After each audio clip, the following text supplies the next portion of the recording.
Hello everybody, Thorgal here, and welcome back to another episode of Unbound. Last time we set up our fuel processing over here, and I got some good feedback from you guys, and today I'm also going to change it up, because this was just supposed to be temporary here, and I already disconnected the oil, so everything is empty now, the machine, so when I tear down the pipes, I should not have any of these crystals and so happening, right? And we're up to 187 buckets of this gaseous fuel, that's what it's called, and we still have a bunch in that oil well over here. Yeah, I'm not sure if it's pumping it out, but you guys see there's still a bunch of source blocks on top, so I don't know if it goes from bottom to top or how this exactly works, but there still seems to be plenty in there. And in order for the charcoal production, which I also moved, I'll show you in a second. So this is gonna move into the basement. And then outside, we're going to have three... Can I sneak around here? Yes, right here. We're going to have three immersive engineering tanks right there. One for the oil, one for the heavy oil, the side product, and one for the gaseous fuel. I just want to be able to store more of it and it looking cool, right? So, but in order for the charcoal production to work a little bit smoother, I need to make GP, like I told you guys last time. Now, can I get up here? With that, let's see. I'm probably going to overshoot it. Can I hit my head here on something? Yes, I can. What? Okay. No, get up there. You can do it. Hey, there we go. Alright, I built these two little towers here.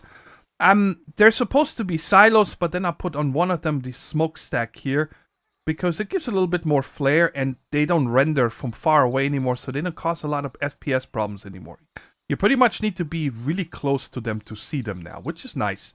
But inside of here is, and this is 5, these things right here, the lava mills.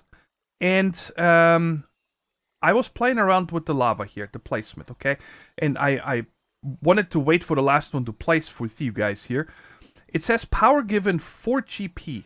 I cannot get more than 2 out of these. I made a little testing area back there in the grass. I put lava underneath on all 4 sides and on the top. And it still only gives me 2 GP. Okay? That's why I built it this way. I would have probably built these much smaller because you guys see they're in the middle here. And I have a shaft going down on each side. And so I was going to have lava running down on each of the 4 sides. And I thought that's how you need to do it. I thought that per side you get 1 GP. So number one I learned is, let me get rid of this so I get it there easier. There we go.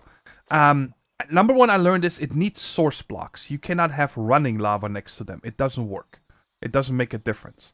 Oh, it doesn't make anything, sorry. You need to have source blocks and you can only have it on one side. So now check it out. When I put it here, it says right here, we're at 0.18, right? I put 1 source block over here, and now we're at 20, because there's 5 in here and 5 in that one. Now, if I put another one here, it doesn't go up. It's still just generating 2, and I still have only 20. Another one, it doesn't matter. So I'm not sure if you guys know how I can get 4 GP out of these. Please let me know. So this is going to tear down. Let me go down in the basement and show you the changes there. First, I'm going to show you over here. You guys gave me a good tip right there that I should make the... block covers, the facades, from thermal expansion, so it looks like it's actually coming out. And you guys see, I even placed one sideways against the pipe, so when you look through the lava here that's missing, you don't see the pipe either. And I did the same on the left, so now it looks like we have in and outputs properly, right? And apparently thermal dynamics in the last update made it so now you can use chisel blocks as facades. So that is really nice. Now we're not limited to only vanilla. So I could, I think, even make facades out of this stone here. Let's check real quick. This cobblestone. If I ever need them. You sure works. Very nice. But I'm okay with actually using something a little bit different when it stands out to cover holes like here and so on, right? So it actually looks like, hey, there's a wire going into the wall and so on. So this is a project we're gonna do in a second. Now over here, it changed as well. I moved the charcoal production into the wall here and dressed it up a little bit. It still functions the exact same way than we had it in the last episode. I just moved it because I want to move this right there to down here. Okay? So I can make it a little bit more industrial looking and spread out a little bit more than being limited to this small space up there. The trees are on the outside, which I think is cool, and I put this sloped glass in here just so it looks like, we can see it. I had it first covered up, and I'm like, you know what, I want to see the little trees growing. I think that's better. Now, let's check here real quick. Okay, so there's always... It already works better, by the way. One of you told me. Let me show you from underneath. I think that's going to be cool to see. Yes. Right there. You guys see, before we had it... I don't remember how we had it set up. Oh, yes, we were going 1 branch, 2 branches, 3, and 4, and they were only connected on one side. And then one of you told me if I snake it through like this, it's probably going to be more efficient. And I'm sorry if I don't remember your name. If I remember to, during editing, I put it on the screen, the comment, and you're absolutely right. It does work a lot better when you have it snaking through like that, because there's only one way to go. So that was a good tip. Thank you very much for that. And let's close this up again and get back outside. There we go. So we have tons of wood. I already put upgrades on here, a void and an emerald on each one of them. I think on each one of them. Yes, I did. And also here, but no void upgrade. So if the charcoal is ever full, just stop. Okay? And then eventually these will never fill. Sorry, because these 4 are voided. Now the reason for them being voided is if I ever do it that... If I ever not have these void upgrades, right? And I use a lot of wood, then this one eventually might fill up completely with leaves and saplings and sticks, and then it cannot get any more wood. And then I will run out. So I'm just voiding everything. This doesn't cost any power. Let it just run forever. Alright, so sweet. And like I said, this over here we're gonna take care of in a minute. We're gonna move that. But first, guys, I need iron. I need iron badly. And I also need diamonds and so on. But we cannot get to the quarry. And I totally forgot that I made this mod pack, right? And I forgot that I made a quarry progression. So the Buildcraft quarry here, that's the one I wanted to do with the gaseous fuel, is going to have to wait for another episode or 2. Because you guys see the recipe. We need to make a diamond drill, a vertical digger. And the vertical digger requires to make the actual additions drill plus empowered void crystals. So we have to get empowering first going with actual additions. So that means I'm going to need to get started with actual additions. Alright, but we can make turtles today. And that's what I want to get started with. But before we do that, I still want to set up the actual additions, the atomic reconstructor right here. Now, this is the only building that I have power in, right? I don't want to run power over to my house over there. Man, it's getting dark in here. Let's sleep real quick. I don't want to run power with it. I want to keep it over here, but I don't want to have to come over here, just like with the gears and so on, every time to change one of these crystals around, right? So I came up with an automation here that we can do just like the other ones with the ender chests, and that's what we're going to set up. So the first thing we're going to do is put, I need to get some things out here. Let's get all of this stuff to here. Oh, and the 2 hoppers. There we go. So in order to trigger this here, if you guys know how this one works, it already has power because I tested it. It has 2 modes. A redstone mode activation. You guys see, it's just going to keep going now until it's out of power, right? And if I give it a redstone signal, then it stops. And that is what we're going to need to set up here. So we can say by default, you are off. So I'm going to put a redstone torch here. And then I place this guy on top. And now it will not fire because it has a redstone mode, right? And then we can close this up. The power right there, right like this. And then I think I'm going to leave the hole here because you're not going to be able to see that. But we're going to put a cover right there. And then we're going to put a connector right there. And then we're going to power it up to our system. Just like that. Come on. There we go. So now this machine will be powered and stay powered. Right here I don't need to cover up because here we're going to have something else in a minute. So now that this is turned off, we're going to need to figure out a way on how to keep it, hey, do something. And we're going to do that with a pressure plate. So if something lands on this pressure plate, it's going to power this redstone right there, right? Just like that. And then we're going to send that into this block with a repeater. And that disables the redstone torch. So as long as something stands on there, lays on here, you guys are going to see. Here we go. It fires the laser. And if there's nothing on it, it will not fire. So I will not waste any energy, right? And the way we're gonna get it in there is via a, I made, instead of the precision dropper, because, from Actual Editions, because I don't have any more of this stuff here, the Palace Crystal. So I need to set this up first before I could make the dropper. I've just made a Botania open crate, right? It drops it down nicely.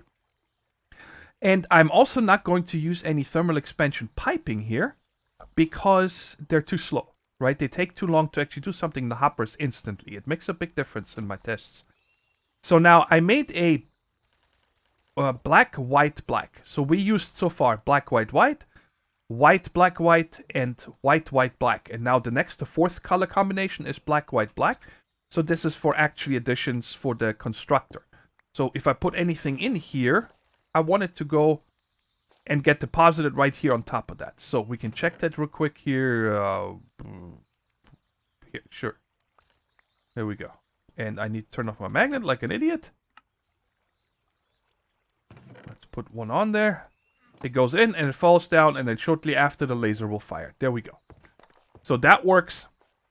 Now, we need to pick this back up. And as you guys know, I limited the mods on this mod pack. I didn't want to just throw everything in here. So we have no way, we don't have any good vacuum options, right? So I have to resort to using a floating green flower. And I'm making this with you guys because it wasn't easy to figure out how to make them. There's no recipe for this. You need to actually look in the book and read up on it. So you make a glimmering flower. The only ones I have is green flowers in my system. And it's just 2 glowstone and the green flower. And throw it away. Give it to me. And then together with a pasture seed, which is just grass and a mana pool, and dirt, it makes you a floating flower, right? In case you're not familiar with them, by default, if you put them down, they're a light source. They look like small little islands floating there. I like them a lot. In a magic area.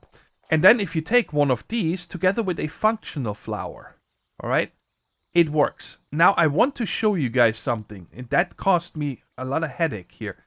In this thing here, it doesn't work. It only works in a regular crafting table or in your inventory. So I'm not sure why this doesn't work here, but it doesn't. And that cost me some gray hair, but there we go. So now I have a floating hopperhawk. Wow, that was a lot of noise there to craft this. Ambient sounds for me. Okay, so I want to pick this up, right? So in order for a hopperhawk, let me just place it. Where did I say I'm going to place this? I said I'm going to place this right there. Yes. So we're going to put that here. Yeah. And I'm going to need some filler block here for a second right there. So now, in order for the hopperhawk to only pick up certain things, you usually need to put an inventory next to it, right? And then you place item frames on it. Then you can change the flower to the settings to only pick up things in the item frame, or pick up things that are not in the item frame, right? Well, if you check here, we have already 6 different things right here in just the gem version, I'm going to call them. And then we're going to have 6 blocks as well. We can turn coal, iron, redstone, lapis, emerald, and diamond into things, and the block versions of those as well. There's no way that I can get this many item frames around this, right? So, what I said, hey, this is much easier if we just put a drawer controller here. And by the way, you guys see, this is the front. Drawer controllers have a problem for a long time that sometimes they don't properly work from the sides, right? So I made sure that the front is towards it to insert, and I did the same over here with the charcoal. The front faces on this side over there, so there's no problems in the future. So, now I can remove this, and now we can put our drawers right here. So now, if I lock these drawers here to things, right, the hopperhawk will only pick up if the inventory next to it can actually take it, right? So, as a test, what we can do here is lock these, so nothing can be picked up. And now if I toss something on the ground, like the key, the hopperhawk will not pick it up because it can't put it anywhere. So that means all the gems that are going to drop out from here are not going to be picked up until they're turned into the proper form. So this works well, I hope. All right, and now the pickup or the sending back we're going to do in a second.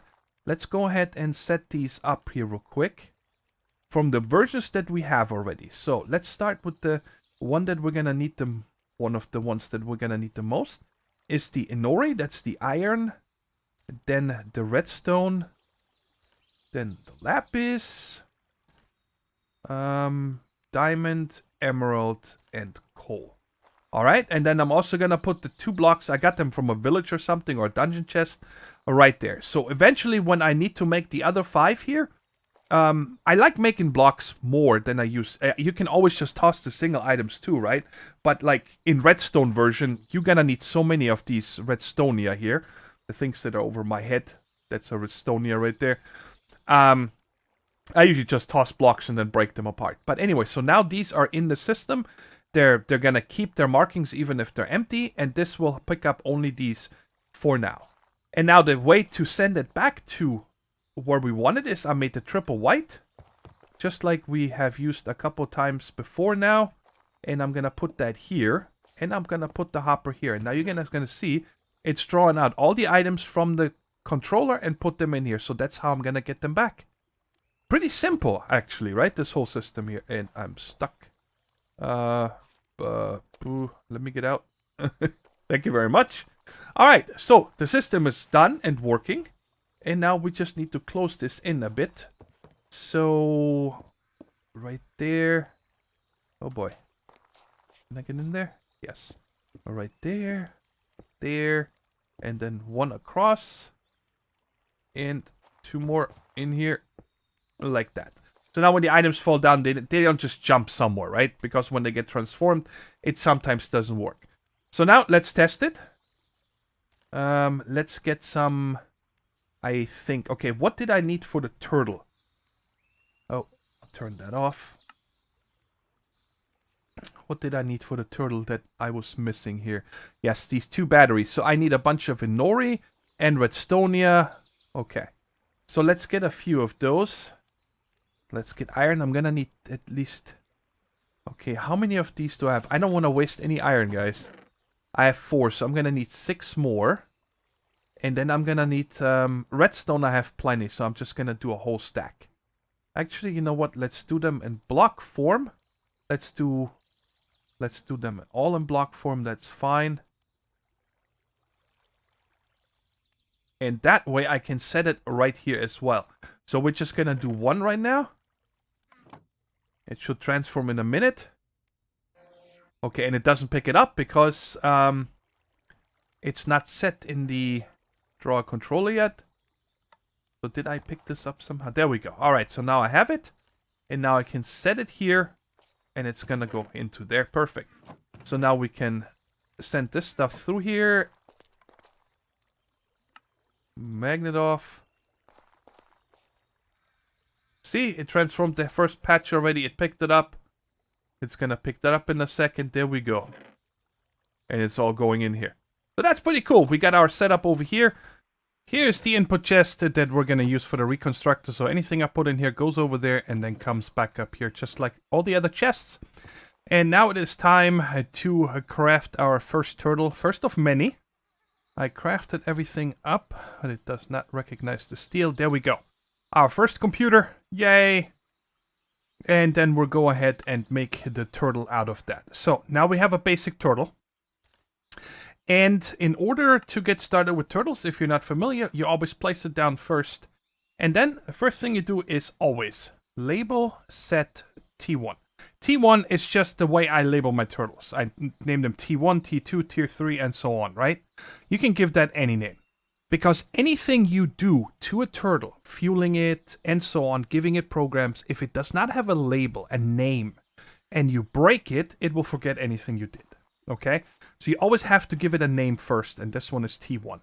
Now, we'll take a pickaxe. In case you're wondering, this recipe does not work. Okay? You cannot craft them like this. For a long time in computer craft, it still shows these recipes. I am not sure why they don't work. I never really figured that out. But I put the pickaxe in the first slot here. And then what you can do is, let me see here. Yeah, equip. And then I think the slot number, which is 1. And then we're going to say right. Because, is it right or left? I think it actually needs to go on the left. Come on. I think that's where they're supposed to be, on the left-hand side. I don't know if it works on the right as well or not, but if you look at the image here, it looks like it's on the left-hand side. Yes. Okay, so now we have the turtle done. And now we're going to go ahead and fuel it. But in order to do that, I'm going to need... Do I need... I'm going to bring 1 charcoal with me, just so we can give it some first beginner power. And I do have a bucket. Okay, so let's go ahead, and I'm going to go to... a lava refill station. This is the place that we used the last time to fill our drum. And I just made it a little bit more permanent. Okay, loading screen. Here we go. Anytime. Ooh, lag spike. Let's go. Okay, I just put glass here so if ghasts fly by, they don't shoot us. And we found out last time we used this here that apparently it does not use up the lava underneath it. So this is kind of like endless lava, I hope. And I have not tried out if this works yet, but I hope it will. So there's a Buildcraft pump. I needed to go mining, by the way, because otherwise I would have not had enough iron to finish this. So luckily, it's easy to get iron, and I just spent a couple minutes. And I also made this right here. This is a fluid placer from Actually Additions. Stirling engine, it's full with charcoal. And we're going to go ahead and turn this on now. And this is probably not going to be the fastest progress, but here we go. It's actually filling it quite fast. Not bad at all. So this just always places a fluid in front of it, right? And the best way for me, the cheapest way, I could just throw in a couple stacks of charcoal to fuel this turtle, of course, right? But I always liked setting up a little fuel station like this. And what we're going to do now is give it 1 charcoal just to make sure it has something, and then you type refuel all, and now it has 80. Now the max fuel on these turtles is 20,000, and I always fill them up when I make them, and it usually lasts me forever. After the first time, I usually don't need to... Ooh, there's a guest. I usually don't need to fuel them again. Now what we do is we put a bucket in the first slot, and then I'm going to copy and paste a program here that I've been using for a long time. Fuel station. Let me just copy that real quick. I should have probably done that a second ago. Here we go. Here it is. Copy, and we're just going to paste that in here. What? You can only do 1 line at a time? No. Okay, give me a second. Alright, so here's the program. It's very simple. Just going to run you through it real quick. I'm moving the turtle 1 block forward over the lava, and then I'm gonna just say keep going until you get the first falls. And every time you start with sleep for 2 seconds, because I want to make sure that the fluid placer has enough time to actually put the lava underneath, right? Otherwise, you might just pick it up and place it straight back down the lava. It can happen. But anyway, so I'm checking if it has less than 20,000. If yes, pick up the lava, refuel yourself, and print out the fuel level. Otherwise, move the turtle 2 forward and end this loop. That is all there is to it. It's a very simple program. And there we go. So now when you check here, it's sitting right there. And if we do fuel station, that's all you type in. It moves forward. And then after 2 seconds, it picks up the lava, refuels itself, and then it prints it out how much it gives you. Every bucket of lava gives you 100 fuel. So I'm just going to let this sit here until, oh boy, there's our test if this will explode or not. It is red, so I'm going to turn this off for a minute here. That is very, I probably should set up a gate here or something if this is full. If it's not full, turn this on. So I don't have a problem here in the future. Okay. But anyway, so we're up to 1600. Once this is 20,000, we'll take it out for a spin and start digging. Trying to figure out where I want to start my turtle session. And I want to go, if you look on the mini-map, or let me just open the map here. Right, this is our testing area, trees and so on. I've been digging mostly over here. So I want to keep digging by hand in this area. And later on when we set up a quarry, we go east. Because then I don't want a quarry where I've already dug a lot. And you guys see, I dig in so much here. Up on this level as well as up on 46. Ooh, hello. Get in my belly. Okay, I think right here is a good start. Okay. Now, there's many different programs I use. But I think the most efficient one I have right now for the only one turtle. Do I have any torches? 33 of them. Okay, that's good enough for right now. Is a branch mining program that I created. And number one thing is I put torches in the last slot, which is number 16. And let's see here real quick. What was it called? I think it's just called branch. Yes. So what I do here is I type in branch, and then I'm going to do something like 50. Okay, we're just going to set this off. It's going to go 50 blocks deep. But there's more to this program. It's not just a simple tunnel program that I wrote. It's going to dig in 3 blocks, and then it goes up, and it does just like when you do by hand branch mining programs by hand. When you do by hand branch mining, right? You usually go in 3, and then dig as far as your pickaxe reaches, and then the other side, and then we'll uncover the most possible diamonds and whatnot. And then there's another little thing is I'm going to show you here in a second that I added. So right here, you guys see. So there's some ore. I see some ore back there and so on. So I go behind the turtle, all right, and I clear out the stuff. And what I usually have is I have 3 turtles. And I have one going here, one to the right, and one to the left. And then, you know, while they're going, I go in through each one of them and start clearing out the walls. There's many programs. And by the way, right here, you guys saw it broke another block and placed a torch. And that way, it's safe for me afterwards. You know, when I'm not around, everything here is... The one highs, I don't care, obviously. But down here, everything is always nicely lit up. This is what it looks like. It's done. Next time, I'll probably only do 30 deep instead of 50 because there was a bunch of items laying on the ground. I caught it right away. But the inventory got full of the turtle quite quickly because there's so many different types of items. So many different ores. And then there's also clay down here. And... you know, all the side products like sulfur and whatnot. So it just got too full. So 30 and it would have probably been better. But I got a tons of stuff. I got 41 iron ore just from this little strip here, which makes me very happy. But the other program I want to show you guys that most people don't know about, it comes with the turtle. You don't need an extra program. Every turtle has this. It's called Excavate. Okay? And then you give it a number. And that number is the, what is that? X and Z coordinates. So if I say 10, it's going to go 10 deep and 10 wide. If I say 20, 20 deep, 20 wide. And it will always go all the way down to bedrock. Once it hits the first bedrock level, it clears that out and then it comes back up and it's done. So let's just go ahead and say excavate 10. And it immediately starts. And you have to put chests behind it, okay? I use vanilla chests because it should be enough. And you guys see it broke it here. It's going to be along this right here. So when it's done, the turtle will be hovering in the air. So make sure you put something underneath and whatnot. But you guys see it's digging back 10 and then comes back and goes back and forth. And once it's done with this layer, it goes down into the next one and so on and so on. And whenever it's full, it will come here and automatically empty into this chest and then go back to where it was and continue. And I really like that. It's a very cool program that's built in. It works. I know it's not the most fuel efficient and whatnot. People have wrote other quarry programs that I have used in the past, but honestly, I keep coming back to just the Excavate here. Now, why am I doing it here at just 10 by 10? It's because I want to go from 12 all the way down. The chances of me getting diamonds this way are very high, instead of just branch mining like that, right?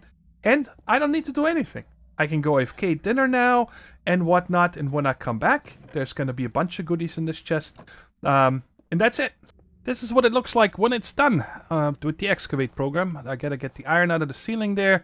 You know, just clean out these walls over here and the floor. Over here, I'm not, because I actually already set up the turtle again to do another 10 wide, all the way down to bedrock. And the first load, let me show you this here, what it got. Is this right here. So I get 6 diamonds. Obviously, I could have gotten more if I would have used my fortune, but I could have not went AFK and eat dinner. So I love my turtles. I'm gonna make a lot of use of them. I've always liked them. I have a lot of fun mining with turtles. So what I'm actually gonna do now is make another 2. I want to have 3 of them, because there is one more mining way that I used to do a lot that I want to revisit. Alright, I got my 3 turtles together. I'm back down to only 2 diamonds, but I got plenty of iron now. And I dug out a little tunnel here. It's the second hole, so the 2 excavate holes are right here. This was the branch mining, and now I just went down a bit because I don't want to run into where I made the branch mines. And this is my favorite part here because it keeps you very busy. And you get a lot of materials, okay? And the program I wrote for that is just a tunnel program. There is a built-in tunnel program, but I forgot now what the problem was with that, why I rewrote it. I'm not exactly sure. I think it was very inefficient or something like that. I don't remember, but anyways, this one is right here. It's just called My Tunnel, and I'm doing 30. And then I'm going to do the same on this one. And I'm just doing 30 at a time and then set them off again. And you guys see, it simply makes a 3x3, and it's going to go 30 deep. That's it. There's no torch placement, nothing. I do all that for them.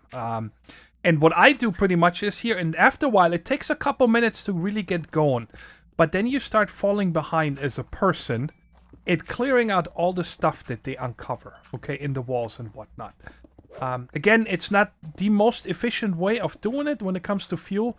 But honestly, the other 2 turtles that I just built, I filled with 4 stacks of charcoal. That was it. They're all at 20,000. I actually wasted a little bit. So apparently they use more than they can hold when you tell them refuel all. Which is kind of weird, but hey, Buildcraft is still... Computercraft is still quite new to 1.12 too. So yeah, that's it. And I'm gonna be very busy here until next episode with just emptying... and getting emptying this level 12 here and just getting as many materials as possible. And a lot of times, like right here, okay, I start breaking through. Probably, yeah, right there. And then I make myself like little crosswalks over to the other guy, right? Like here.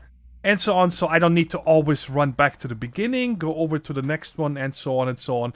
So every 30 blocks, I usually have a nice walkthrough and so on. But I love this type of mining. It keeps you busy, and you do get a lot of materials, even though, you know, it's not a quarry. And you still do mining by hand, you know. I do like mining in this game. It's called Minecraft, so it's kind of silly when people just don't like it at all. But anyways, guys, I hope you enjoyed our little turtle expedition here. And like I said, I have a lot of materials to get because the next, like the tanks that I want to build for our fuel refining over there from immersive engineering and so on, they're gonna cost me a lot of iron that I still have to get. Yeah, anyways, guys, until next time, take care, stay safe, and bye-bye.